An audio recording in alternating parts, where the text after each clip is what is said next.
Saur sepuh dalam kisah Darah Biru.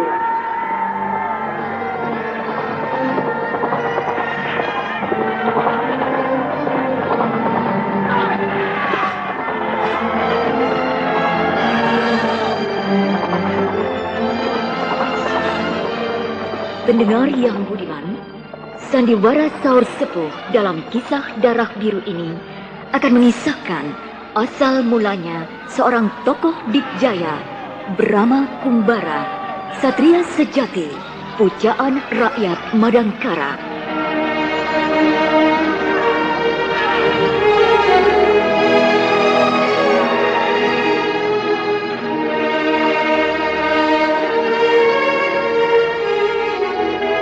Inilah Darah Biru bagian pertama. Produksi Haravana Record.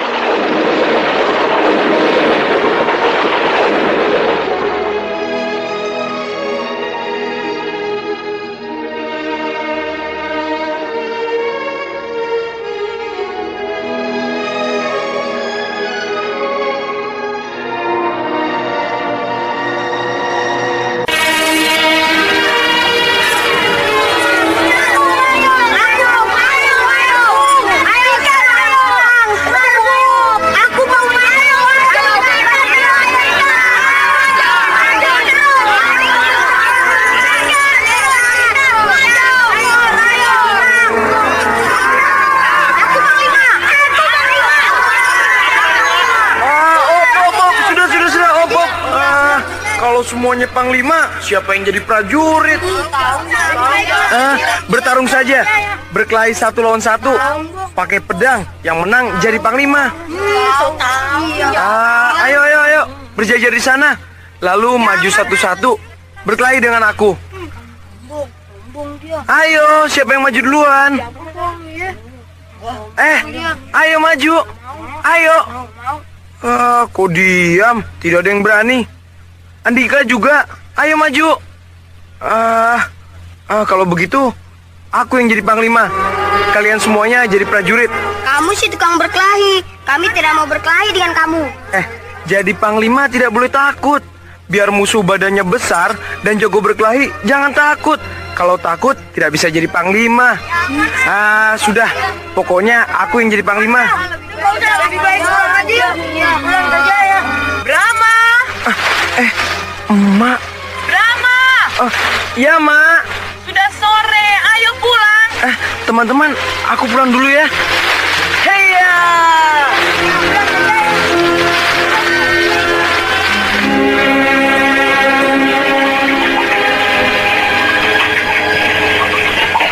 Brahma, kamu jangan nimba. Biar emak yang nimba. Sumurnya dalam. Nanti kamu jatuh. Saya kuat, Mak. Iya. Kamu memang kuat. Tapi sekarang tidak usah menimba. Tuh, air di gentong juga masih banyak. Iya, Mak.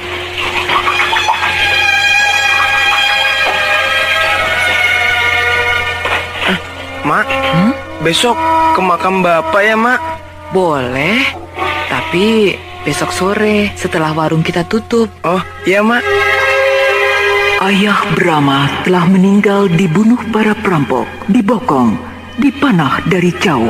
Ya, waktu itu kampung Brahma, kampung Jamparing sedang jadi bulan-bulanan para perampok. Tetapi akhirnya para perampok itu tumpas setelah pemimpinnya dibunuh Panglima Bernawa.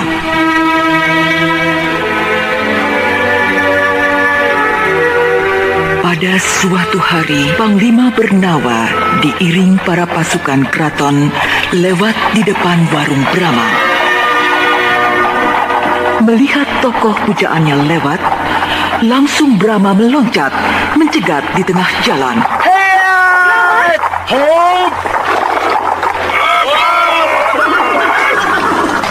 Hei, siapa kau anak gagah? Brahma, saya juga panglima. Oh iya? Ya, Panglima Jamparing. Pantas kamu membawa pedang. Panglima harus selalu membawa pedang, supaya musuh takut. Boleh kulihat pedangmu? Boleh. Pedang bambu. Tapi bagus. Siapa yang membuat pedang-pedangan ini? Paman Arum. Kenapa bukan ayahmu? Ayah saya sudah meninggal. Ibumu masih ada? Oh, ada. Itu duduk di pinggir jalan. Hei, sini. Ampun, Tuanku Panglima. Anak hamba tidak berlaku takzim kepada Tuanku. Tidak apa. Anakmu sama denganku. Sama-sama Panglima Perang. Brahma, bagus mana pedangmu dengan pedangku? Oh, bagus pedang tuanku. Sebab pedang besi. Kamu ingin punya pedang besi? Wah, ingin. Nah, Brahma, ini pedangku. Ambillah untukmu. Pedang besi ini untuk saya. Iya, ambillah. Jangan, Tuanku. Jangan. Biar. Aku senang memberikan hadiah untuk anakmu yang gagah berani itu. Ayo, Brahma. Ini, ambil pedangku. Baik, tuanku. Benar-benar suatu keajaiban. Panglima Arya Bernawa begitu bermurah hati memberi hadiah pedang kepada Brahma. Tentu saja Brahma tak kuat memegangnya, terpaksa harus memikulnya di pundak. Panglima Bernawa berpesan agar pedang itu dijaga dan dirawat baik-baik karena merupakan sahabat setia. Brahma yang tak bisa menyembah karena kedua tangannya memikul pedang, terpaksa hanya mengucapkan terima kasih saja.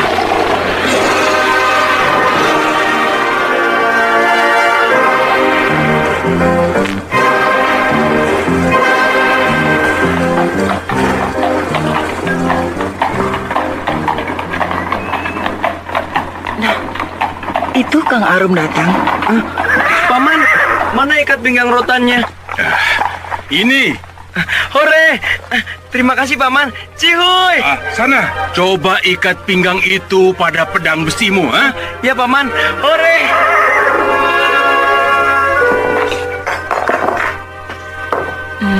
Minum, Kang? Ya. Di kota tadi ramai. Di mana-mana orang menceritakan kejatuhan kerajaan Niskala, diserang kerajaan Kuntala.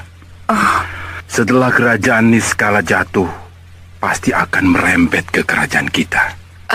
Bukankah kerajaan Madangkara tidak bermusuhan dengan kerajaan Kuntala? Memang tidak, Gayatri. Tapi bangsa Kuntala itu gemar perang. Cita-citanya ingin menaklukkan semua kerajaan di kolong jagat. Coba bayangkan, sudah 10 kerajaan ditaklukkannya. Sekarang hanya tinggal kerajaan Madangkara saja yang belum takluk. Walaupun luas dan kekuatan angkatan perangnya cuma 1/10-nya kerajaan Kuntala. Aduh, kalau ada perang, kita lalu kemana, Kang? Mengungsi kemana saja. Pokoknya mencari tempat yang aman. Ke hutan, di gunung-gunung. Tapi kan tetap saja dikejar. Tidak. Melihat yang sudah-sudah, angkatan perang kerajaan Kuntala tidak pernah menyerang rakyat. Mereka cuma mau memperluas wilayah, sekaligus mencari harta kekayaan untuk menambah kekayaan negaranya. Tapi nantinya semua kedudukan yang penting akan dipegang oleh orang-orang Kuntala. Lalu bagaimana nasib anggota angkatan perang negara yang kalah? Ya dibubarkan, dikembalikan ke masyarakat, diganti dengan pasukan perang kerajaan Kuntala. Tidak enak ya? Namanya dijajah ya begitu itu.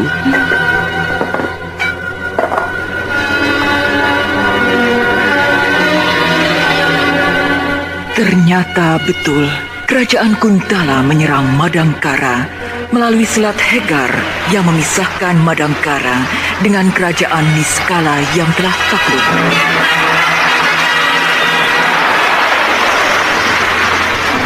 Beribu-ribu kapal layar Kuntala mendarat di pantai Hegar.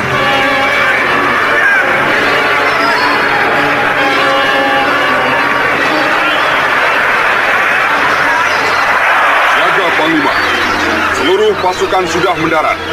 Pantai Hegar ini sepi-sepi saja. Rupanya mereka tidak menempatkan pasukannya di sini. Pantai Hegar dibiarkan terbuka. Mereka bermaksud menjepit kita di perjalanan menuju ke ibu kota kerajaan Madangkara. Baik, segera bergerak. Tak perlu pakai regu pendahulu sebagai pancingan. bergerak dalam satu kekuatan penuh? Iya, aku ingin tahu. Sampai di mana keberanian dan kekuatan angkatan perang Kerajaan Madangkara? Siaga, Panglima.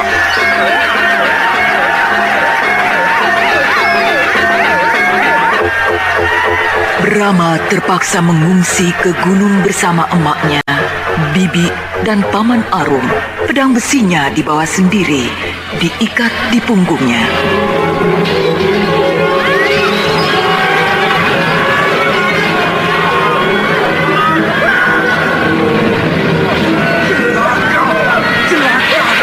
Kenapa kita diserang meriam?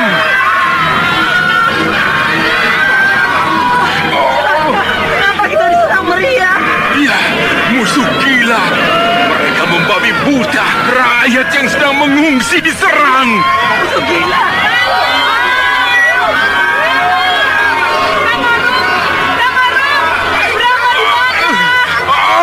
Apa?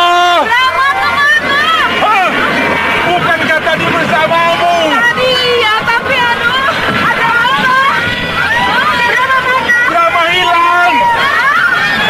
Brahma hilang.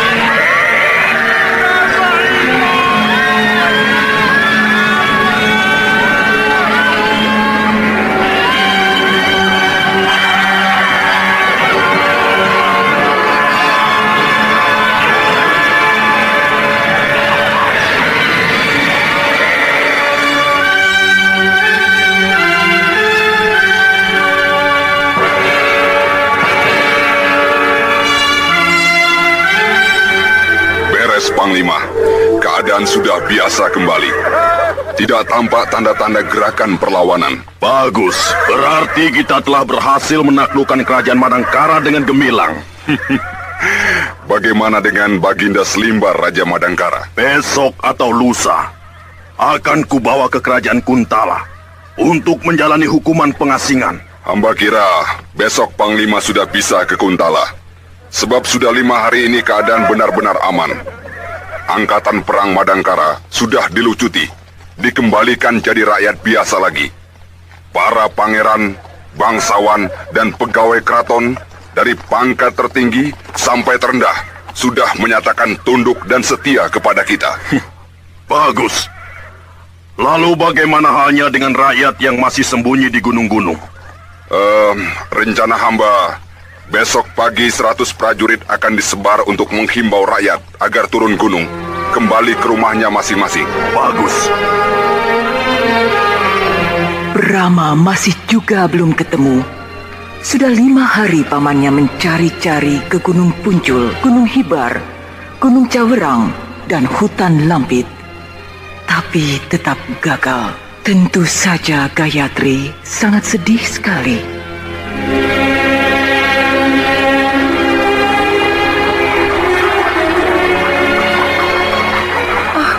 Celaka, pasukan Gempala. Tenang, tenang. Mereka membawa bendera putih, berarti mengajak damai. Tenang.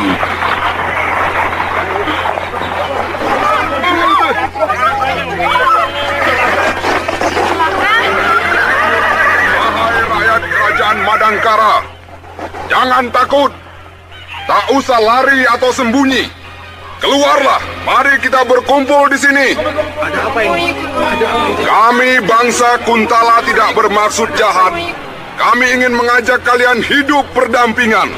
Untuk itu, tinggalkan tempat ini. Kembalilah ke rumah masing-masing.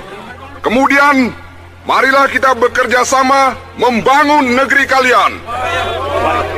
Kuberi waktu 3 hari. Kalau kalian tidak mau turun gunung, kalian akan digempur. Sekian dan terima kasih.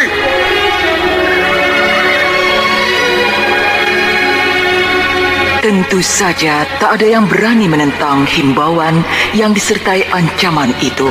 Tak ada pilihan lain. Walaupun tanpa Brahma, Gayatri bersama Paman dan Bibi Arung terpaksa pulang kampung.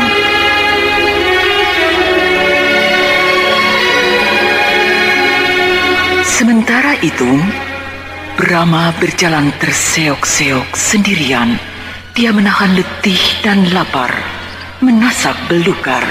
Tiba-tiba, ia dikejutkan oleh teguran seseorang. Mau kemana, nak? Kakek. Ada kakek-kakek. Mau kemana? Saya mau kemana ya? Badanmu gemetaran, mukamu pucat. Aduh, pakaianmu kotor, compang-camping. Saya tersesat. Ini bawa-bawa pedang di punggungmu. Pedang ini hadiah dari tuanku Panglima Bernawa. Besar dan berat. Ya, kan lebih baik disimpan di rumah. Rumah saya diserang musuh. Daripada pedang ini diambil musuh, ya saya bawa. Di mana kampungmu? Kampung Jamparing. Jamparing. Sekarang saya mau mencari emak, namanya Gayatri. Kamu tersesat jauh sekali, nak. Saat ini kamu berada di Tegal Congcot, ya, wilayah kerajaan Niskala. Biar jauh, saya mau pulang. Kasihan emak. Jangan pulang. Ya, bahaya. Mungkin kampungmu sudah rata dengan tanah.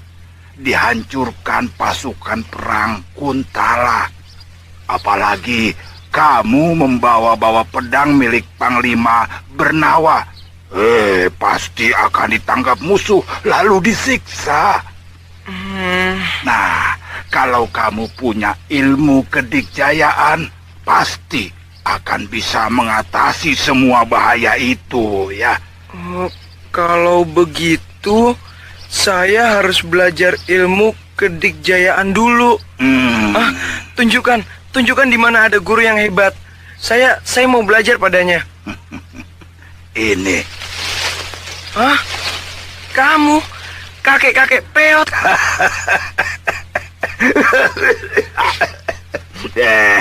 Kamu tidak percaya kalau aku punya ilmu kedikjayaan? Ya? Tidak. Kakek sudah tua sekali. Sudah bongkok begitu. Sekali tendang, ambil.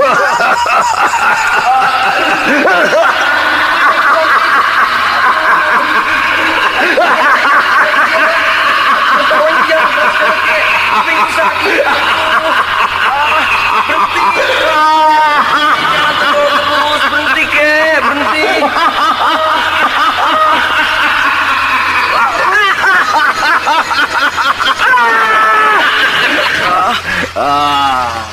Iya. Pinter kamu ya.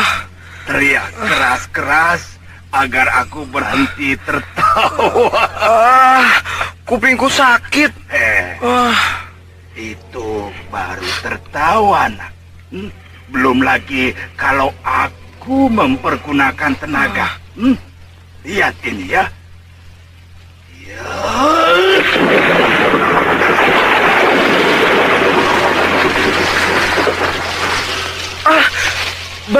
Batu besar itu hancur. Iya. Padahal aku pukul dari jauh. Apalagi kalau ku pukul sampai kena, batu itu akan jadi tepung. Wah, hebat. Saya ingin bisa memukul batu sampai hancur. Bagus. Ayo, sekarang ikut aku ke rumahku. Ayo, baik.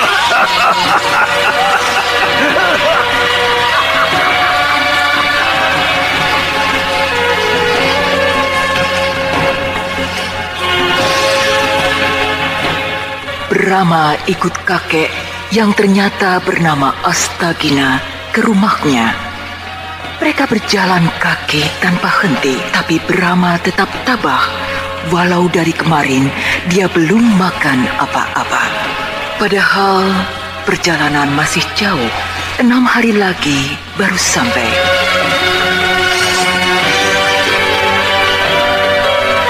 Kakek Astagina memang sangat sakti ketika ia memberi makan Brahma. Cuma berupa sekepal nasi dalam mangkuk kecil. Tapi walau Brahma sampai kekenyangan pun, nasi itu tetap utuh juga.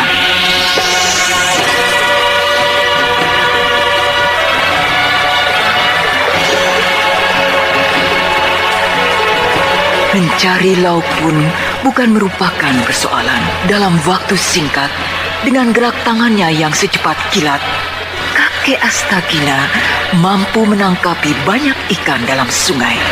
Tentu saja, Brahma terbengong-bengong melihatnya. Semua binatang buas bukan merupakan penghalang. Harimau yang coba menghadang langsung lari ngacir ketakutan begitu kena gempur sang kakek jagoan.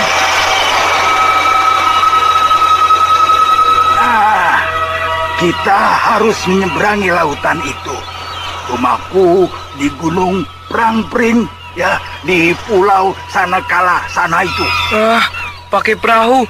Memangnya mau berenang? Sekarang ku ambil dulu perahunya, ya. Mana? Tuh. Hah? Di atas pohon.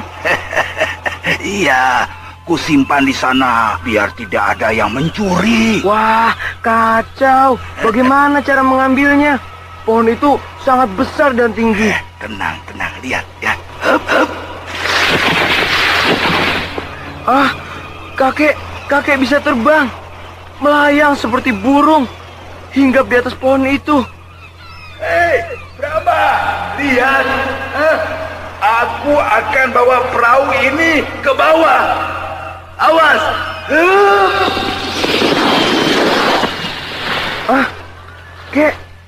Kakek ini orang atau hantu? Kok bisa terbang?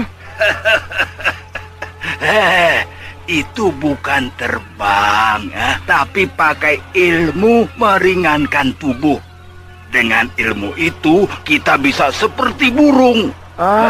Tenaga kakek juga hebat, bisa mengangkat perahu yang besar itu. Nah, itu namanya ilmu tenaga dalam. Kalau kita bisa menguasai ilmu itu dengan sempurna, kita mampu mengangkat benda yang beratnya 100 kali berat badan kita. Ajarkan saya, Kek. Brahma, semua ilmu yang kumiliki akan kuwariskan padamu, asal kamu kuat mempelajarinya. Saya pasti kuat, Kek.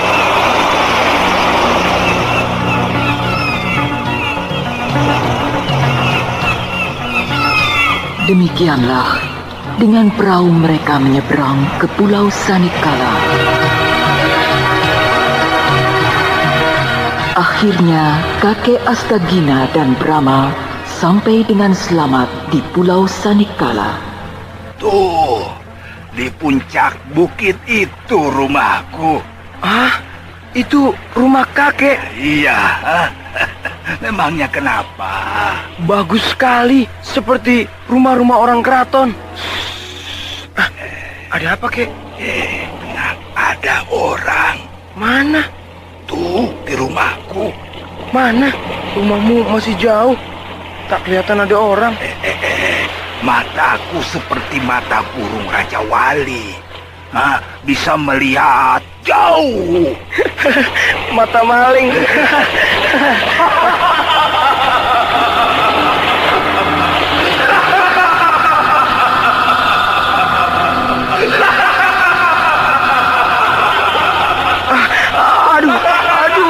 Aduh, Kek, kupingku sakit sekali. Aduh. Ardanus, Raden cuma menyakiti anak kecil.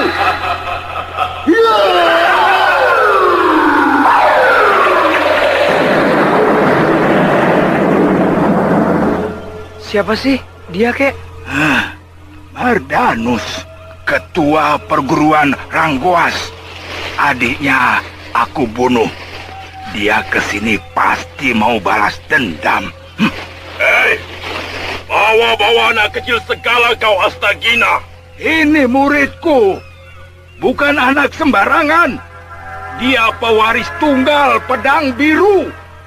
Apa hubunganmu dengan Panglima Arya Bernawa? Bukan sanak, bukan kadang. Hei, bicara yang benar. Masa bodoh. Bocah edan. Orang tua sinting. Dengar, bocah.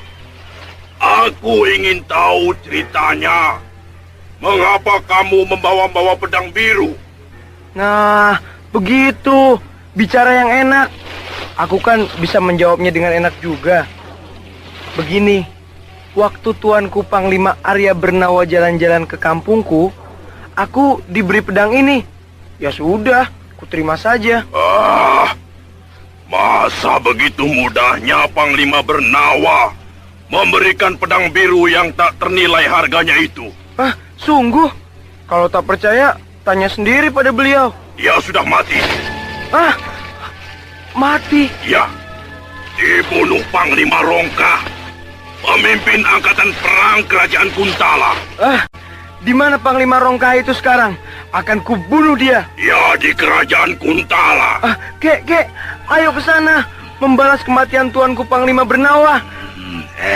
Brahma, dia sangat sakti. Kau tidak akan menang. Nanti saja kalau kamu sudah sakti, baru bisa membunuhnya. Nah, sekarang lebih baik berikan pedang biru itu padaku. Enak saja. Lebih baik ku berikan pada kakek Astagina. Bocah edan, berikan atau terpaksa ku rampas. Mardanus, anak ini muridku. Sebelum kamu bisa menyentuh kulitnya, langkai dulu mayatku. Anak-anak, keluar!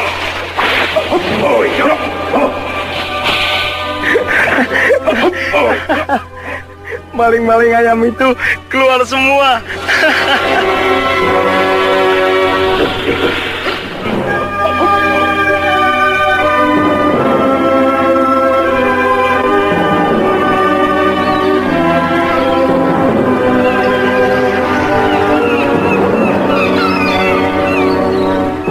Kalian hadapi si kakek pikun itu.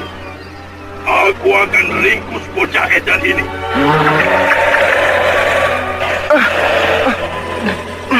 Bau kentut. Bau kentut. Siapa sih yang kentut? Yang kentut setan. Baunya kayak bangkai.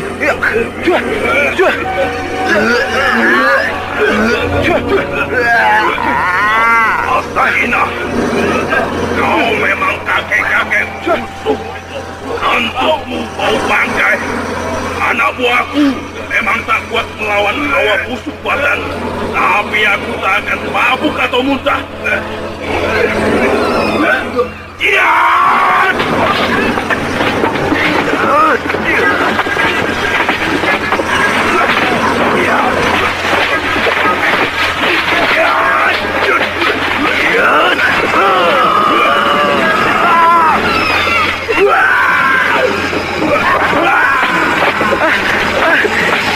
Si Mardanus Bopeng itu mampus.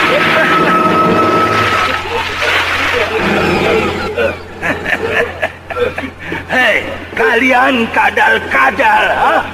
Cepat bawa pergi pemimpin kalian ini. Dia tidak mati, hanya luka dalam. Ayo, bawa. Kalau berani datang ke sini lagi, tak akan kuberi ampun kamu. Kubunuh semua. Ayo, cepatnya dari hadapanku. Maling-maling ayam itu pada kabur. Brahma, daya tahanmu hebat. Meski susah payah melawan hawa busuk, masih bisa bicara jelas. Horda! Sudah hilang bau busuk itu. Kakek, makan apa sih? kok kentutnya bau sekali? Itu namanya kentut Semar. Tidak ada duanya. Musuh yang sangat tinggi ilmunya pun tak akan kuat menahan baunya. Seperti si Mardanus itu tadi. Kakek boleh mewariskan semua ilmu kakek pada saya.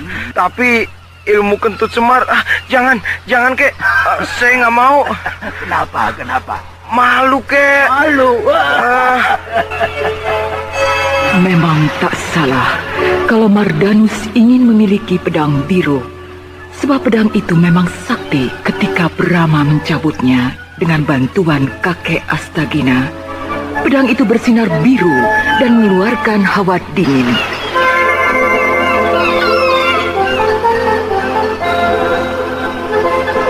Sebetulnya pedang biru ada jodohnya, yaitu pedang merah.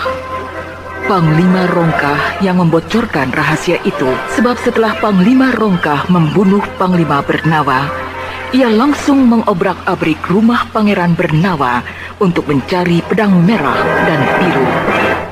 Tetapi ternyata tidak ketemu. Panglima Rongkah mengira sepasang pedang itu dibawa kabur oleh Gusti Ayu Ganarsih, istri Panglima Bernawa, bersama Dewi Utari, putrinya.